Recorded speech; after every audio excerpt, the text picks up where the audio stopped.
I am 18 years old male, I'm a high school senior and proposal season is currently in full swing.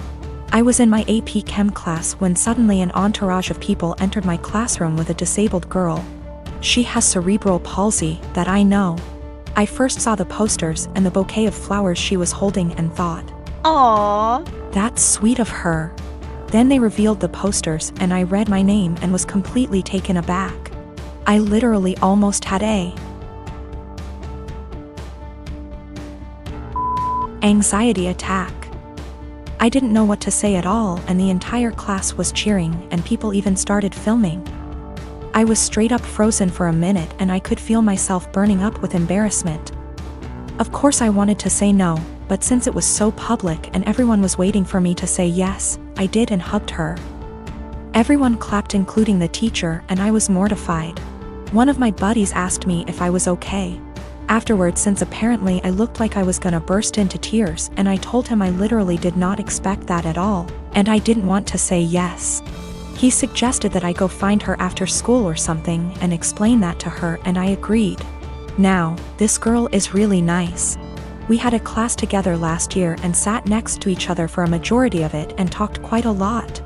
I would say we were friends then, but we haven't spoken more than 2 times this school year, so we've definitely drifted apart.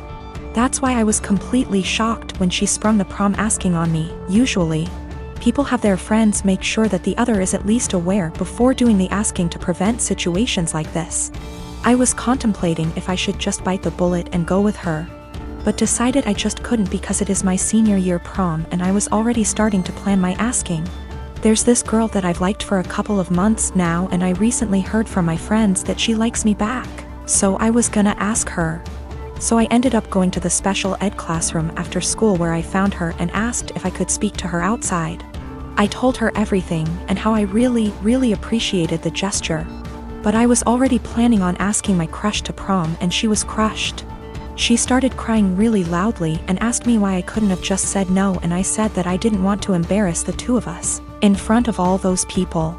At this point, one of her aides came out to check on us since she could hear the crying, and the girl told her aide what happened and she straight up glared at me and said, "That's not okay." Now I feel like absolute shit. When my sister, Annie, was 18 and I was 21, she got pregnant and had a daughter, Sophie. She developed what we believe was postpartum depression, but was never diagnosed as she refused therapy. When Annie's school started up again, our mother took on all childcare of Sophie. As Mum took on more childcare, Annie seemed more like her old self, happy, outgoing, generally mentally healthy.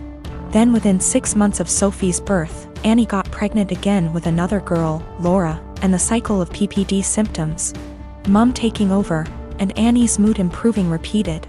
When Laura was 2 and Sophie was 3, Annie decided to move out of our parents' home, alone, and said she wanted our parents to adopt/raise her daughters. They said no.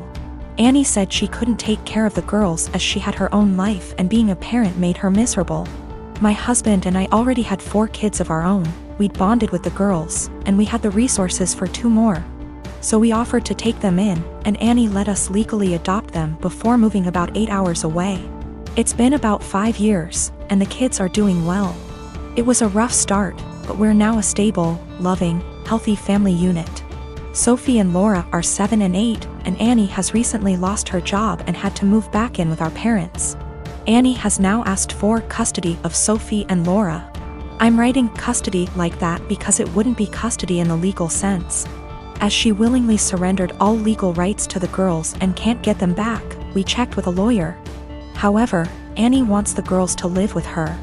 Initially she said she wanted them full-time and to legally adopt them back from us, which we obviously refused. Then she offered a compromise of alternate weeks, so 50//50 custody.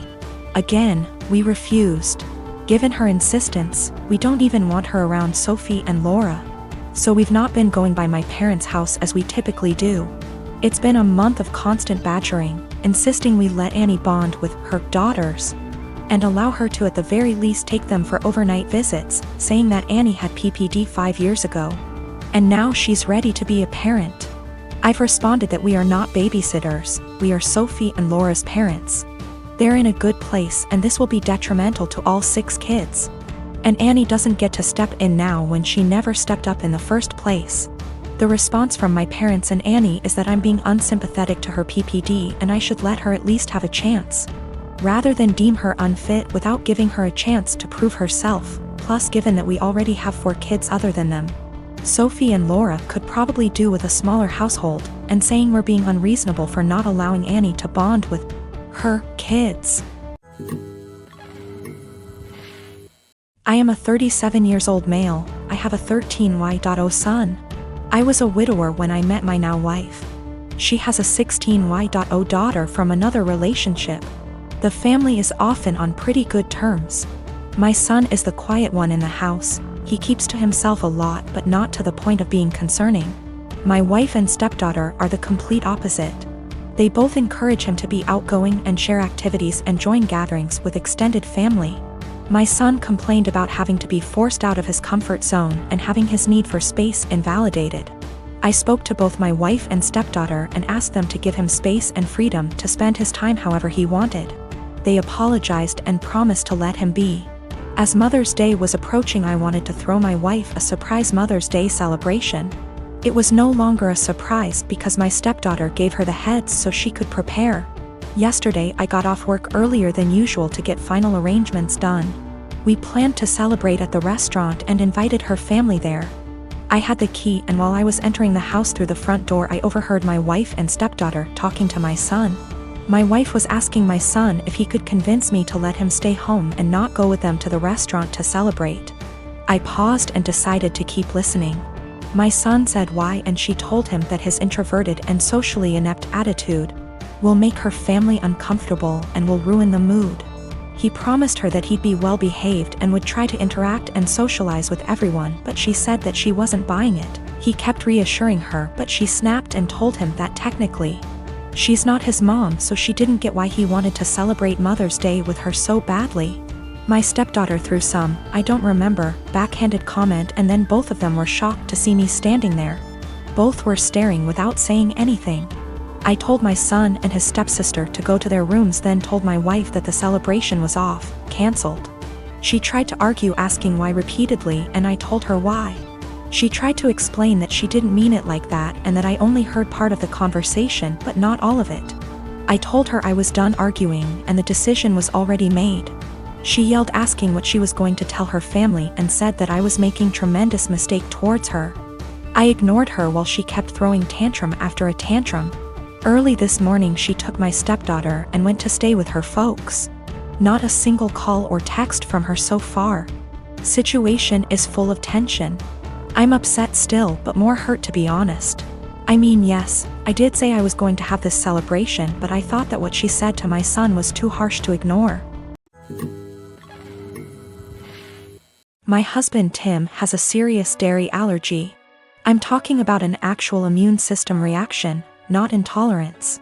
His allergy is serious enough to cause acute enterocolitis, but he hasn't needed an EpiPen since he was a kid.